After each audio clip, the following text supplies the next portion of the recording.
Welcome to your daily market snapshot.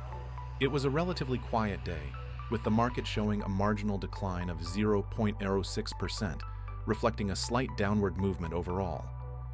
Interestingly, safe haven assets didn't offer much protection today. We saw the gold ETF, GLD, drop by 0.42%, and the dollar ETF, UUP, decrease by 0.11%.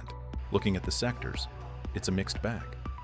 Communication services stayed relatively flat, dipping just 0.06%.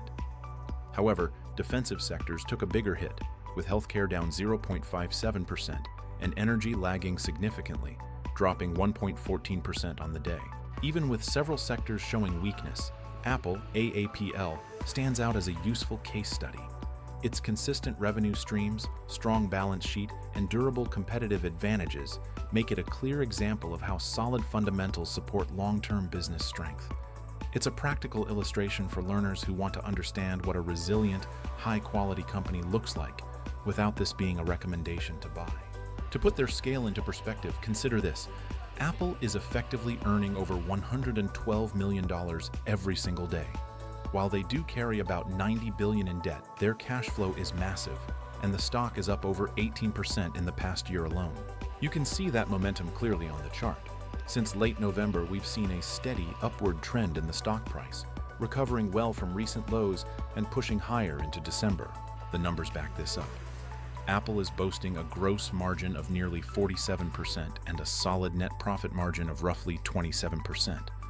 But the standout figure is the return on equity, ROE, sitting at an impressive 151.9%. Looking ahead, the growth story remains intact. Revenue is projected to climb from $391 billion in fiscal year 2024 to over $416 billion in 2025, a healthy 6% increase.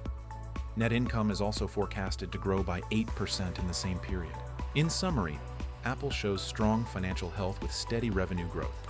However, investors should keep an eye on leverage. The debt-to-equity ratio is currently 1.23, indicating they are relying more on borrowing to finance that growth. Still, with that high ROE, they are using that capital very effectively.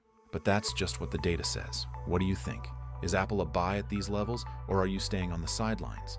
Drop your take in the comments below. I want to hear your view. If you want to uncover insights like this for every stock in your portfolio, you need to check out Fineduca.com, analyze smarter, invest better.